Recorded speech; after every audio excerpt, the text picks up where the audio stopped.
If you'd like, you can go ahead and make your way over to 1 Timothy chapter 2. That's where we're going to begin here in just a minute. Good to see everyone this morning. Let me echo what Scott mentioned in his prayer. Sure good to see Maurice and Linda here this morning. It's been, I think, since December 25th, since they've been with us, and it's so nice to have them back. Glad Maurice is feeling better and able to be out. I also want to make mention that Jake Collins is with us this morning. So Jake's sitting up here by Pam, and I get to know him. He's going to be with us for the next several months. Jake is interested in perhaps preaching, and so he's going to be working some with us for the next few months. Give him until at least next Sunday to learn your name. So introduce yourself today. You'll probably have to do that a few times, but I'm excited about that. Know that you'll certainly get to know and love Jake. This morning, I want to talk about the concept of modesty. When we hear that term, it brings connotations to mind.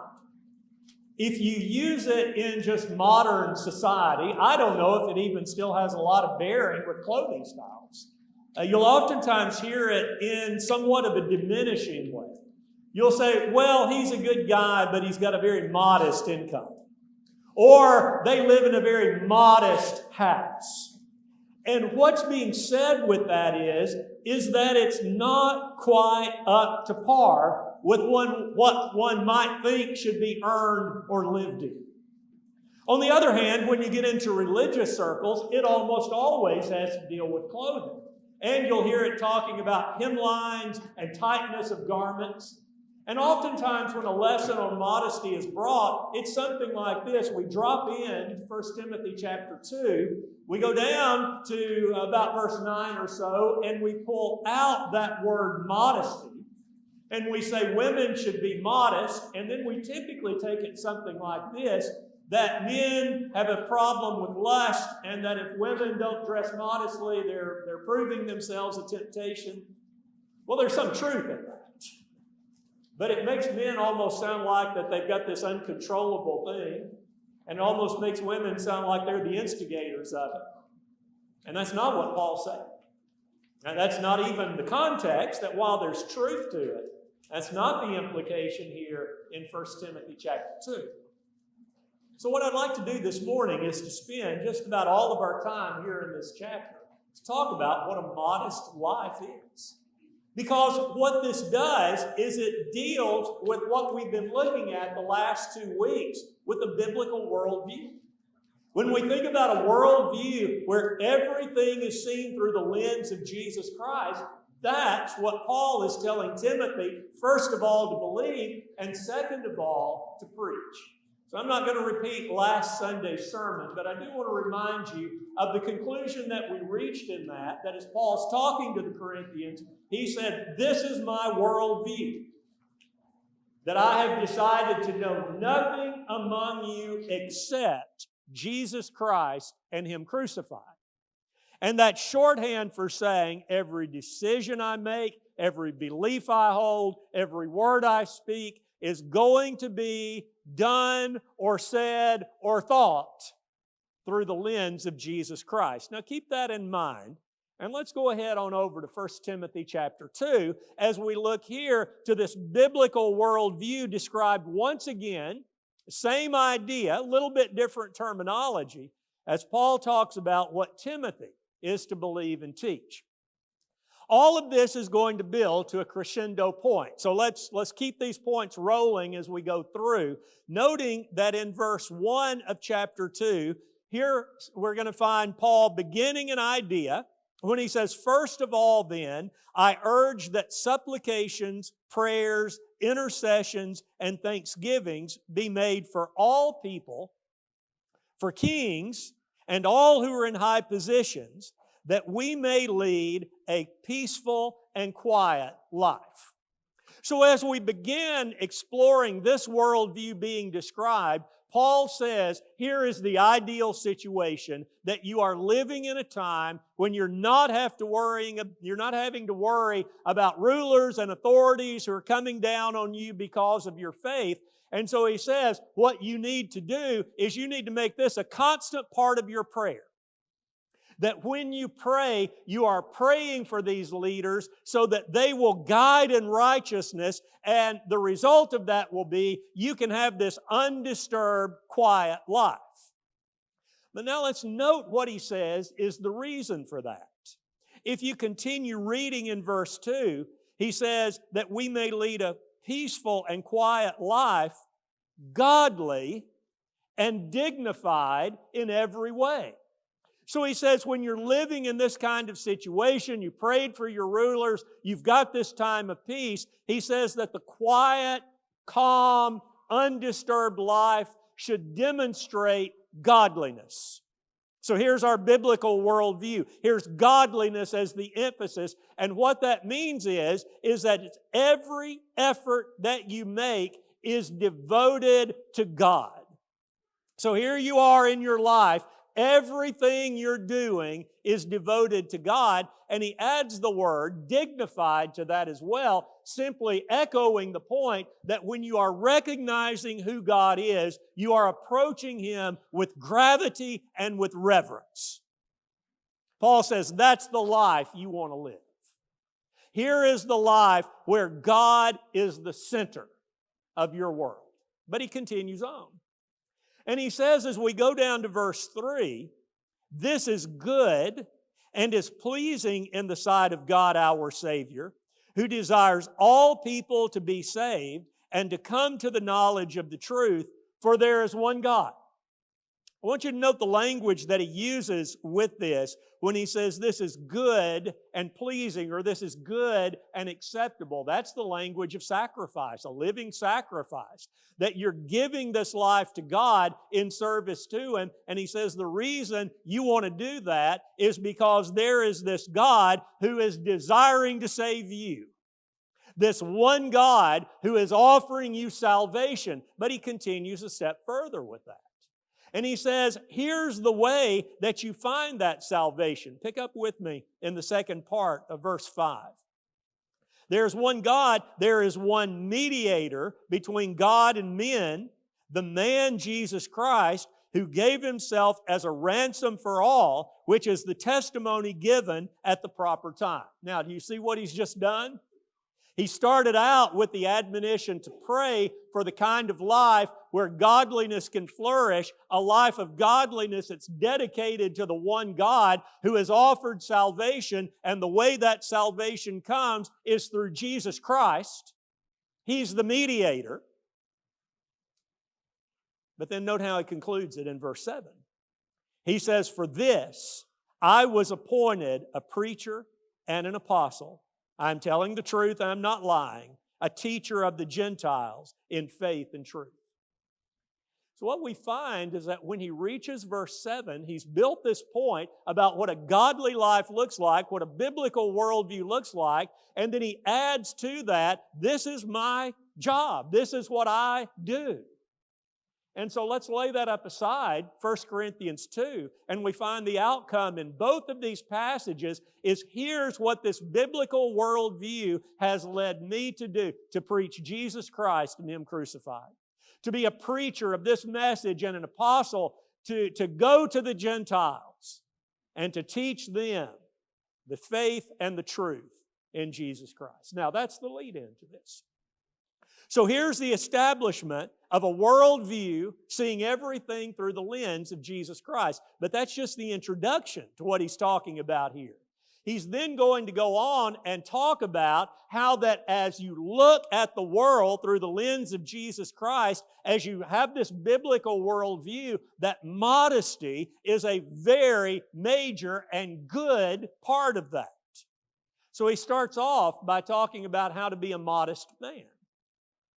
Now, as we think about entering into this idea, being a modest man or a modest woman, it's important for us to realize what the terms mean. If you look at it just in the strict definition, modesty means to be ashamed, or just simply shame. When you take it and you put it in the biblical context, it's used in this way that if you are a modest person, it means that you're thinking about things before you do them. You're thinking about things before you say them. And so modesty, or the old translation sometimes will say shamefaced, It means that if there's something that's going to be shameful in the eyes of God, you're going to turn away from that. You're going to have nothing to do with it. That's what modesty in the Bible is all about. That whether you're male, whether you're female, definition stands, you are not going to do anything to bring shame on the name of Jesus Christ. So then, as he picks up with men, he's going to start out by telling them what they are to do in order to have this kind of life. Look at verse 8. He says, I desire then that in every place that men should pray, lifting up holy hands without anger and quarreling. So here's the first thing. He says the forethought that a man is to show is that before he enters into any kind of relationship, he's going to say, first of all, I'm going to approach this with prayer, and second of all, I'm going to lift my hands to God to say to God, these are my sacrifice to you. Remember, we've got the language of sacrifice, good and acceptable. So here's a man and he says, all of my actions I'm lifting up to God's control. I'm lifting holy hands, pure hands, modest hands to God so that I can do nothing but honor Him.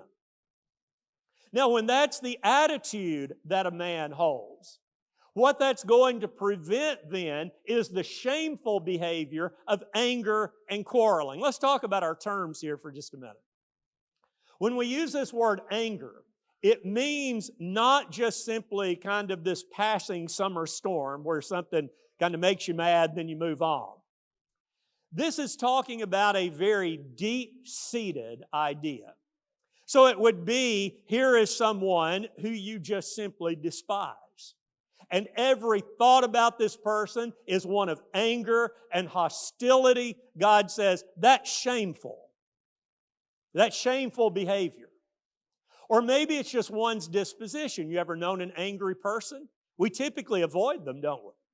Because everything starts a fight. You say good morning and you're asked what's good about it, right? You just got this terrible attitude all the way around. Paul is saying, that's out of the question. You can't have that. And I don't think a real different thought here, just kind of a nuance of it, is the idea of quarreling. And if you go across the translations, you'll find lots of different words for it. But it kind of boils down to, you're just really a disagreeable person. You dispute, you're producing doubts in other people, you've always got the dissent to every point that's being made. So Paul is saying here, when you are modest, what you're going to do is to make sure those things are put aside. You've turned from those things so that you can lead a peaceful and quiet life. Have you ever noticed how this matches the introduction? Paul says to pray for leaders so that by their behavior you can live this peaceful and quiet life. And he's telling men that if you devote yourself to prayer and you devote yourself to purity and you get rid of the anger and you get rid of the quarreling, then you too are going to be able to lead this quiet, peaceful life. Now all this is going to tie back into 1 Corinthians 10. Verse 10 of chapter 1, rather. And you'll recall that that's where Paul is saying to the Corinthians, look, you got to be of the same mind and speak the same thing and have the same judgment. There in verse 10, 3 times he admonishes sameness. And what that's talking about is unity. And he says you've got to leave these things alone so that you are not breaking that unity. An angry, quarrelsome man is an immodest man, because he's giving no thought to what he's doing to the unity of the brotherhood. And so Paul would also say that you've got to shun these behaviors that are drawing attention to yourself. Why does someone argue? They want their point to be heard. Why is someone quarrelsome? Because they want to be the center of attention. And Paul is saying, no, that is an immodest attitude because you are pulling the attention to yourself, and that's not where it belongs. So here's Paul, and he's saying to men, you must be modest. Now I want you to note, as we look on down in verse 9, he uses the word likewise. Or your translation may say, in the same manner. That's a very important term. Because what that means is we have not switched subjects. We've not finished up with men and now we're going to go on to women, and we got these two completely different ideas. We got apples and apples that we're comparing here, where God is saying if you're going to have a biblical worldview of a modest life, this is what it's going to look like. So that same line of reasoning He's been using for men, He's now going to use with women. And so He says to the modest woman here, when you think about your outward appearance, here's what you need to think about. Look with me to verse 9. Likewise also that women should adorn themselves in respectable apparel with modesty and self-control, not with braided hair and gold or pearls or costly attire. So 3 terms here. Interestingly, 2 of them are going to be used in the next section to talk about elders. The idea of respectable and self-controlled specifically.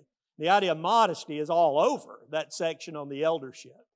So we're not talking about here something specifically to women, but yet Paul is making the point to women here that this needs to apply to what you look like. When you look at the language that he's using here, that word adorn is cosmos.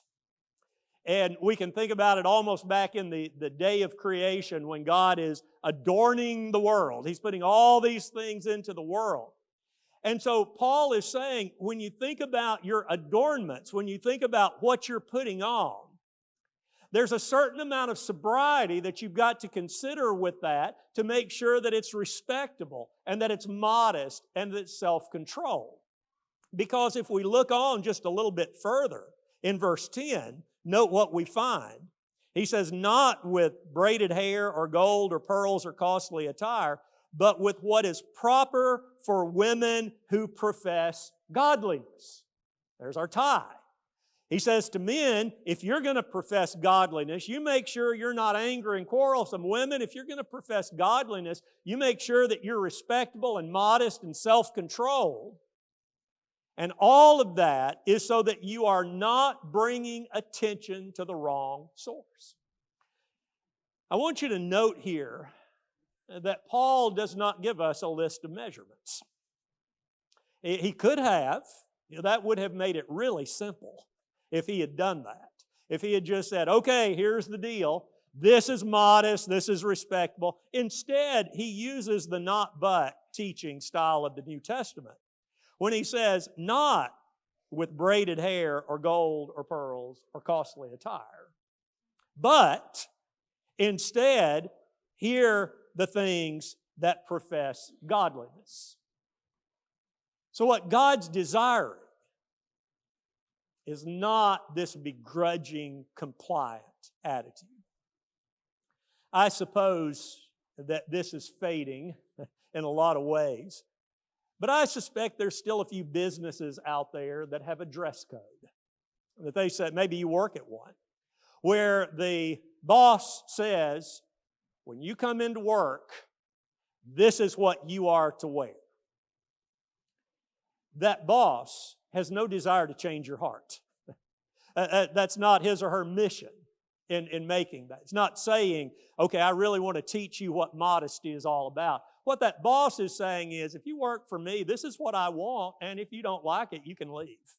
Right? And maybe to a lesser extent, you've got schools that do that. With schools, there might be a little bit more of trying to change the heart, but at the end of the day, you're sending the kids home. It's the parents' problem then, right? You're not taking full responsibility. And so if God had given us this list of measurements here, if He had said, okay, now here is what modest clothing is exactly, it would not require us to have this dedicated heart to say, based on what God has told me, this is how I can please Him. It's a test of godliness. It's a test of who we are and what we want to be. So when we talk about modest clothing, what we're talking about is the kind of clothing that does not bring undue attention to a person. That's modest clothing. So, what does it not mean? Well, it doesn't mean that you can't be in style. Paul's not making that prohibition here, nor is he saying you can wear no jewelry. In fact, if you go back to the book of Song of Solomon, one of the things the guy is complimenting about his girl is, you look really good when you wear jewelry. It's not that. What he's prohibiting is the things that would be so attention-grabbing that when someone is walking by, you get attention that should go elsewhere. So then, immodest clothing can very much be wearing too much. That's what Paul said. These first century women, they were decorating themselves up. They were cosmosing themselves with gold and pearls and all these different things. Not the prohibition. What he's saying is you're making yourself the center of the cosmos. You're making yourself the center of creation, and that is not your place. That belongs to somebody else. Now, I can do that by wearing too much. I can do that by wearing too little. And so here, the garments I'm wearing are attracting attention, not because there's too much there, but because they're way too revealing, causing people to look. See, both of those are immodest. And we could throw in other things with that. When I'm wearing outlandish things, when I'm making my appearance so that somebody's going to kind of shudder when they walk by and look at me, and God's saying, no, that's not your place.